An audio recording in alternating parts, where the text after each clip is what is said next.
on the Asian Pacific as very important in many areas in terms of security, in terms of economics, and in terms of governance. This trip is to follow through with that and to establish Congress's role in it, in addition to which listening and learning from our colleagues, our allies, when I say allies, our friends in the area. The President's initiative in terms of economics, et cetera, is well known. And to that end, we visited Singapore, met with the Prime Minister, met with the President, a woman. That was pretty exciting for us. But most importantly, to discuss security, economics, and governance, to listen, to learn, to share views. Next, we went to Malaysia. We're again, in another country, welcomed in a very positive way.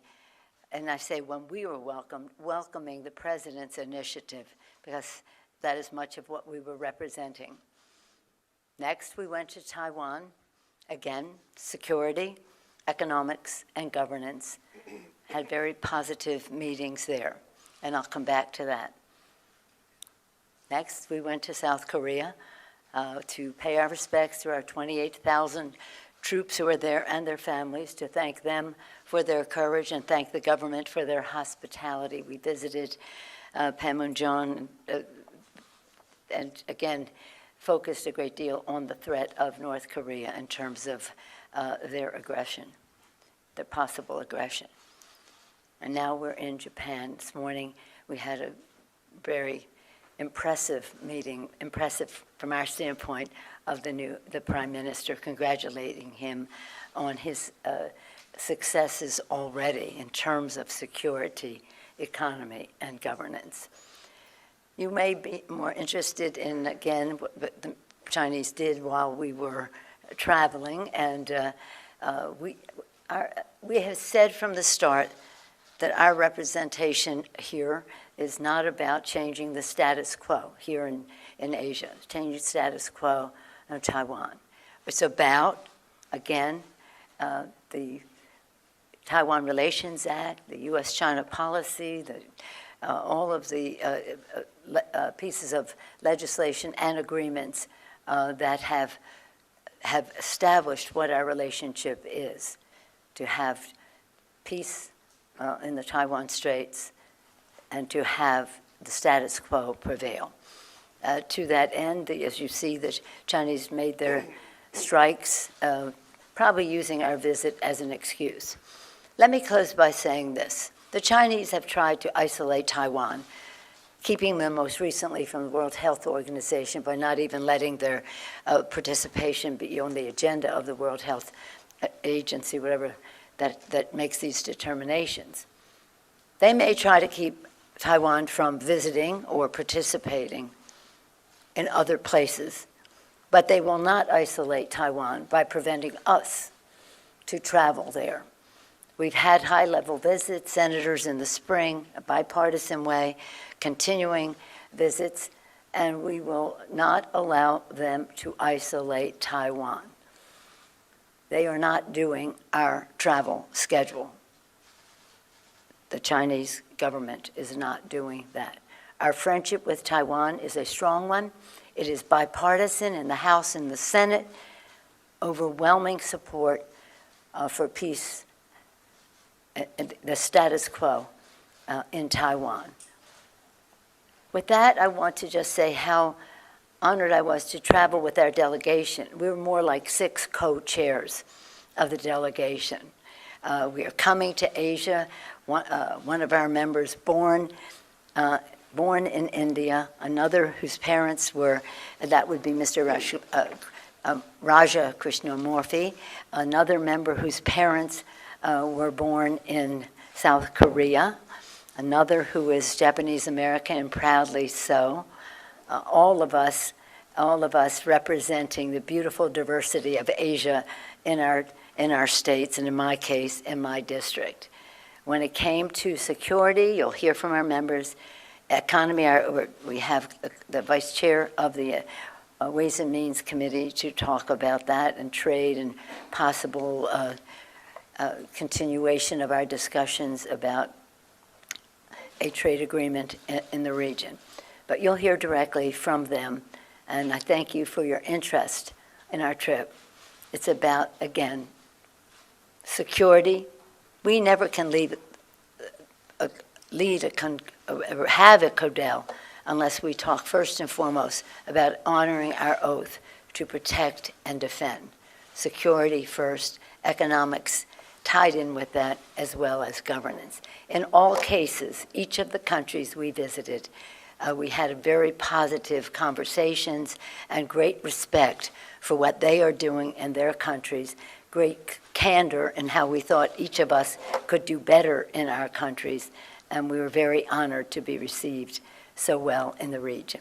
With that, I'm going to yield to the distinguished chair of the Foreign Affairs Committee in the House of Representatives, a champion for security, economics, governance, and trade, Mr. Chairman Gregory Meeks.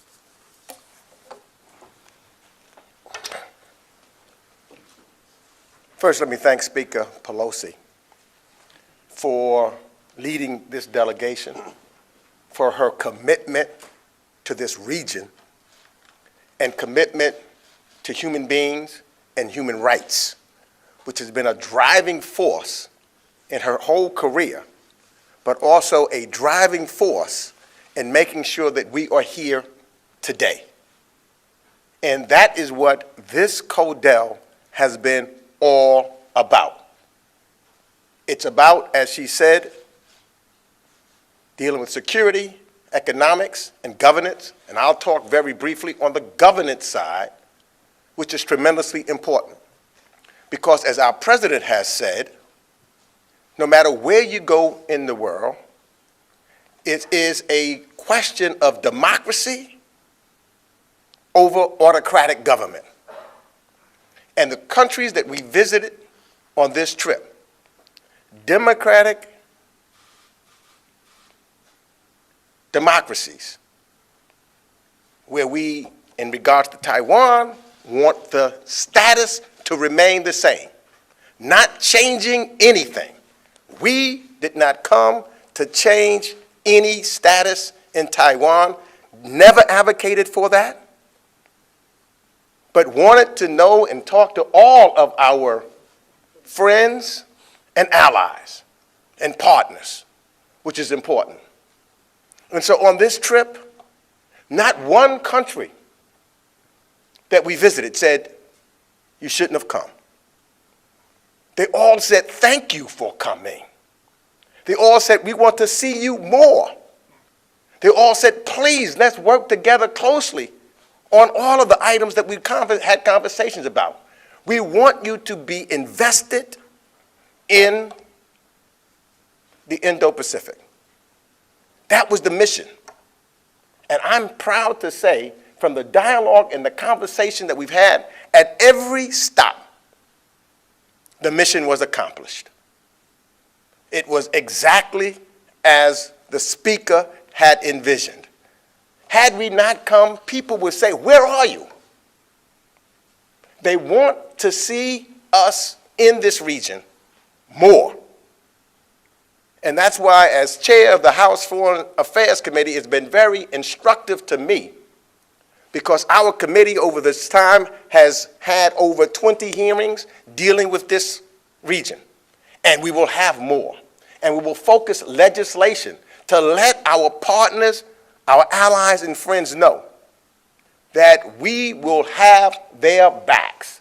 And we will work collectively together in multilateral coalitions to make sure that the voices of democracy, as messy as it can be, will always be heard.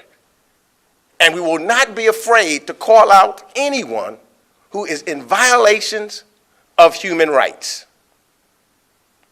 I close by saying that if we don't speak up and speak out and silence, as which I'm sure that China would want, they surely do not want us to continue to talk about what's happening in Xinjiang and the Uyghurs, We're going to speak up and speak out for human rights, human dignity, and democratic process. That's what this trip was all about. And now it's my pleasure to present the chair of the Veterans Committee, the Honorable Mark Takano. Thank you. Well, thank you, Chairman Meeks. Thank you very much, Chairman Meeks. I do want to also thank Speaker Pelosi for leading this delegation to 5 very vibrant democracies, some that we call allies, some that we call partners, some that we call friends, different diplomatic terms. But they're all democracies. And the range of topics that we discussed, I was new to Singapore and new to Malaysia.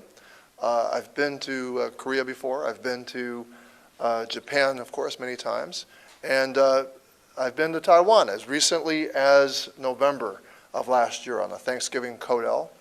The Chinese sent cease and desist letters to all of the members of my Codel. And, you know, we thought, frankly, we kind of laughed it off, dismissed it, because it is a common practice for congressional delegations to go to Taiwan. And there's a bit of ridiculousness that so much fuss was made over the Speaker's delegation going to Taiwan. But the Speaker reminded me of a quotation in her luncheon address to the Prime Minister of Malaysia. Let me see if I can get it right, and she might have to like step in to help me remember the words. But there's a famous line out of President Kennedy's, John F. Kennedy's inaugural address, where he exhorted Americans, you know, speaking to Americans, ask not what your country can do for you, but what you can do for your country. And then she reminded me that there was a second part. The following phrase was, to the nations of the world, ask not what America can do for you, but what we can do together for the freedom of mankind. And somehow that freedom of mankind portion of that speech just really caused my spirit to soar. Because when I think of visiting 5 vibrant democracies, what is it we are going to do together for the freedom of mankind? And in every one of the nations, the Speaker opened the space for me, who is not only chairman of the Veterans Affairs Committee, who's very mindful about what our veterans fight for. It's just not the fight. It's not about just power. It is about it's not about power. It is about freedom. It is about what we can do together for the freedom of mankind. But you know, we raised the question of what is your country doing about LGBTQ equality? I'm co-chair of the LGBTQ Equality Caucus. I measure the health of a democracy by how well a democracy treats its most vulnerable citizens, its most vulnerable minorities. That is a moral question we always have to ask ourselves if we are a true democracy. In each case, we ask that question: what are we going to do, and what can the governments do to make sure that this vulnerable minority is protected? So I'm going to stop my comments there, and I'm going to turn it over to Susan Delbeni, my colleague, who's vice chair of the Ways and Means Committee.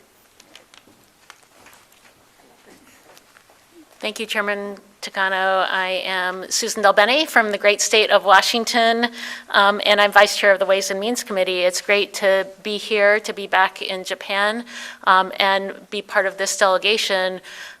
While in many of the places we visited is my first time visiting as a member of Congress, I've visited the region many, many times in my previous career in business and technology, and I know firsthand the incredible partnership that we have on innovation and an economic partnership throughout the region. A primary goal of our delegation, as the speaker mentioned, is economy and shared prosperity. And so we discussed the opportunities of the Indo-Pacific Economic Framework, of the U.S.-Taiwan Initiative for 21st Century Trade, and how we can use that to continue to build on the partnership that we have today, to strengthen supply chains, to make sure that we are in a strong position for prosperity going forward.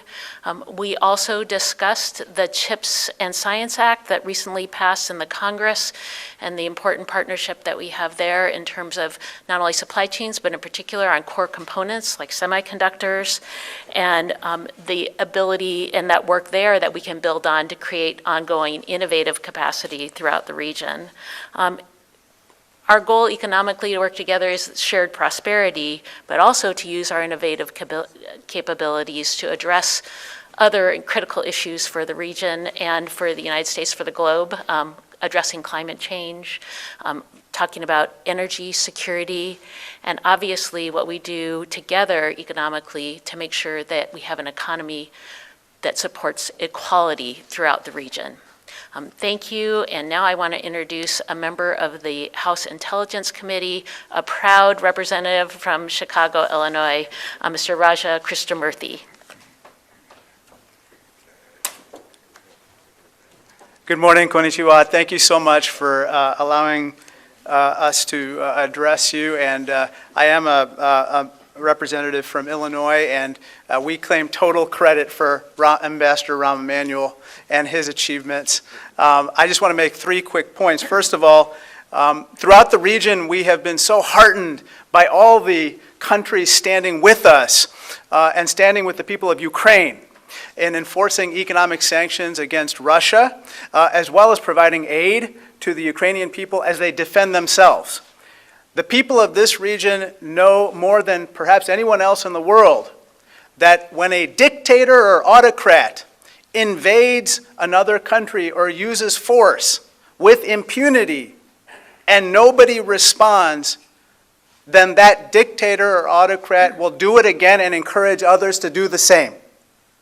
And so we are so heartened that all these countries, including Japan, Singapore, South Korea, Taiwan, and others, have stood with the people of Ukraine in favor of democracy.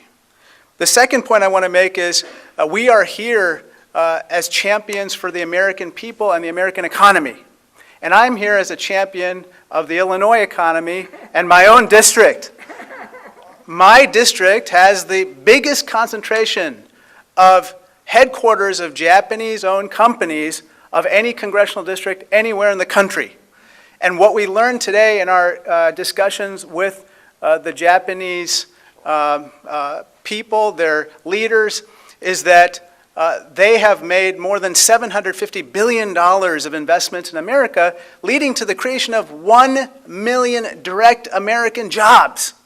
Now, we encourage more of that, and we are convinced that through our visit, we're going to see more and more of that happen throughout America.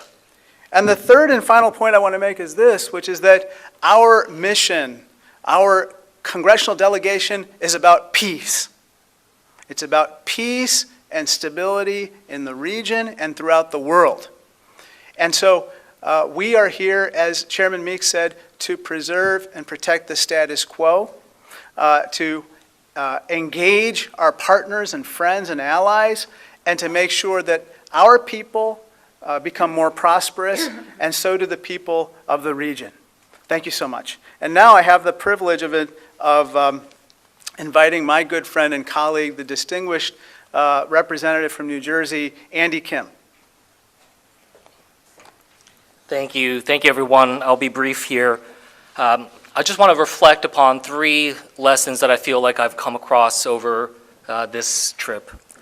One is about the coalitions of these different nations, our militaries, our economies, but it isn't just transactional. It's not something you just measure based off of money and dollar signs or hardware, but it's personal.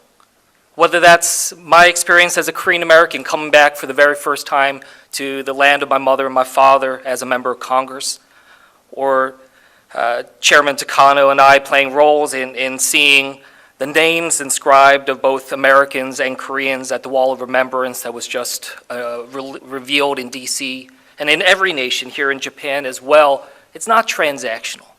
There's something personal here.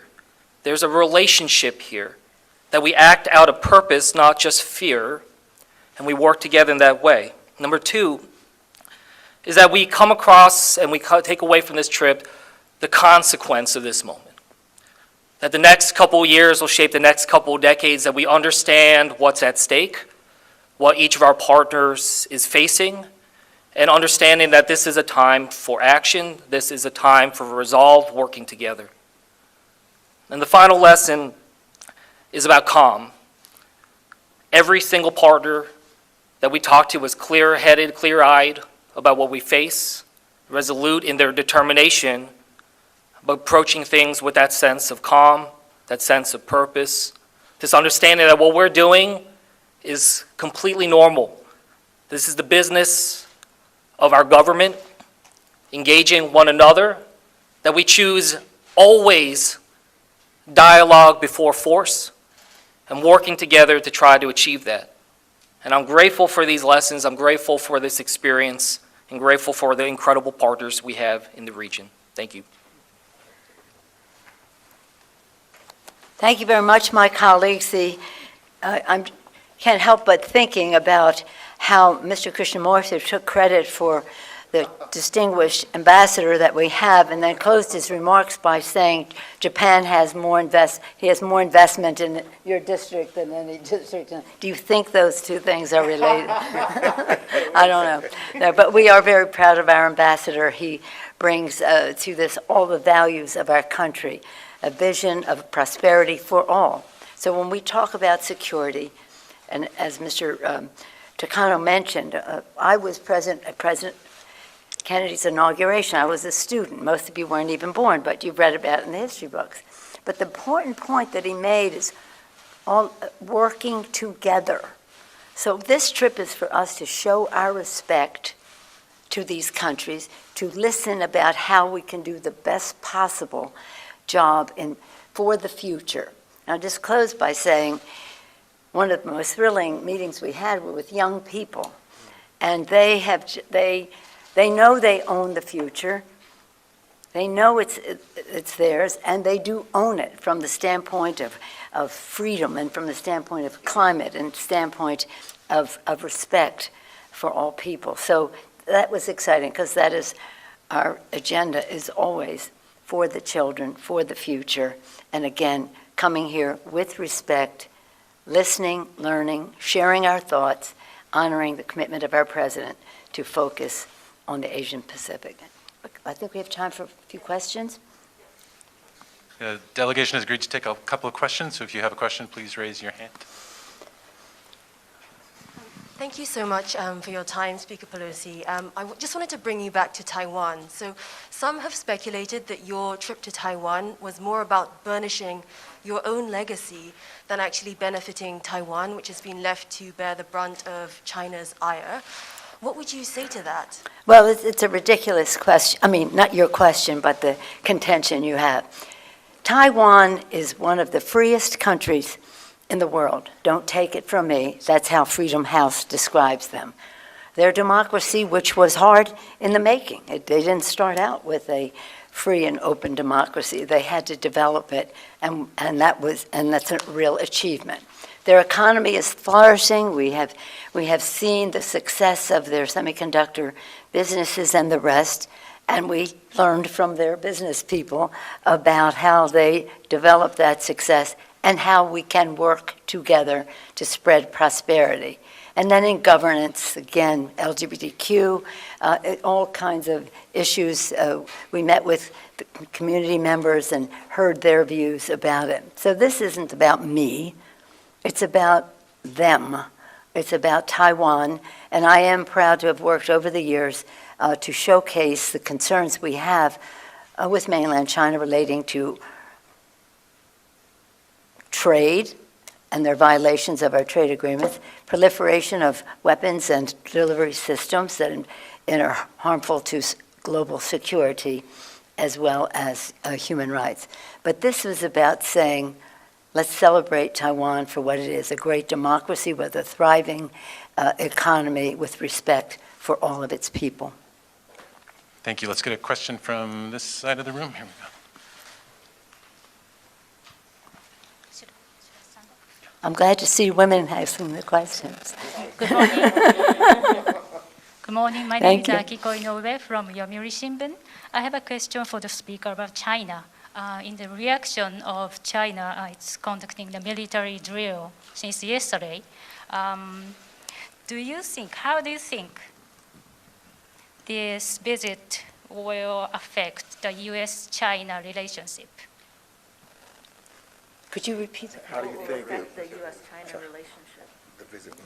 The visit, well, our president, we are the House of Representatives, the Congress of the United States, and much of legislation, whether it's trade or appropriations and the rest, begins in the House of Representatives.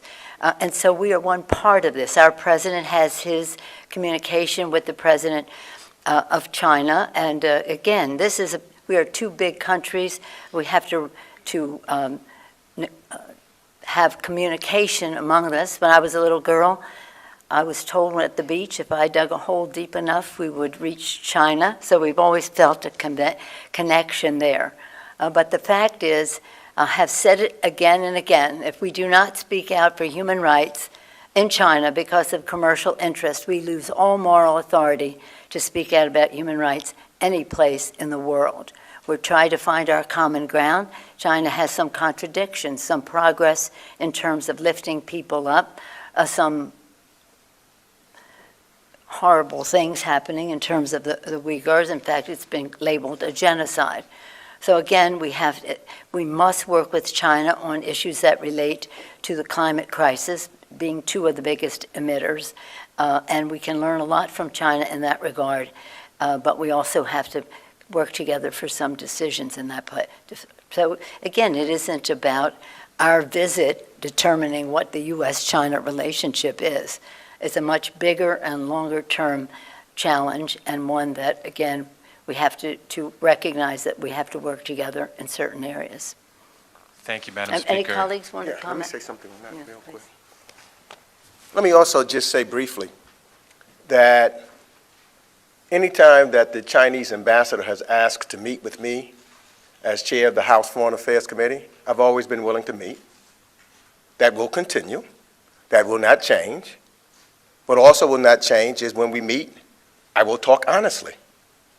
I will talk and bring up the issues of which we need to talk to work together, but I'll also talk about those things that are problematic for me and our country. So it's not going to change how we in Congress, particularly in the House of Representatives, how we deal with China. It's going to continue. We've done nothing different than what we've been doing previously, and we will continue to do the same. Thank you very If I might much. just add that in the House and in the Senate, Democrats and Republicans overwhelmingly support the status quo in Taiwan. 25 senators, Republican senators, signed a letter supporting our visit, and there's legislation in both houses in support of that. So this isn't about my agenda or what do I think. This is about how we have candor in our relationships. Now, I think we have time for one more, isn't it? Right. Okay. It's up to these folks, whoever. Thank you. Again, about Taiwan. Did Mr. Prime Minister Kishida, what did he say about your visit to Taiwan? Was he supportive? Was he positive about it? Or he wasn't too happy about it? I would not ever divulge anything that happens in a conversation with our president or China's, or the Prime Minister of Japan. But let me say that we had a very positive meeting about our friendship. This is our best friend in the most important region and in our globe. And again, we listened with respect to what he had to say. We shared our views. And I don't want the Taiwan visit to deflect attention from what really our purpose was. We planned this a long time ago, and we couldn't go at one point because of COVID. And then a high-powered Senate delegation came. I don't know what the Chinese said about that.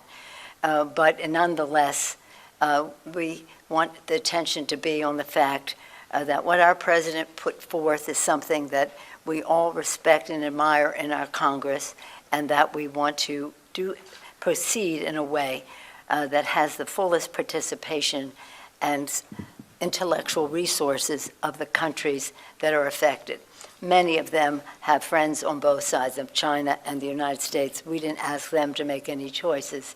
We just wanted to be able to work together with them. Any comments for closing, my colleagues? No? Okay. Well, thank you all very much. Thank you so much. If I could ask everyone to stay in your positions until the delegation departs. Thank you. What did he say? Oh, stand in chairs. They will stay. Pastor, stay.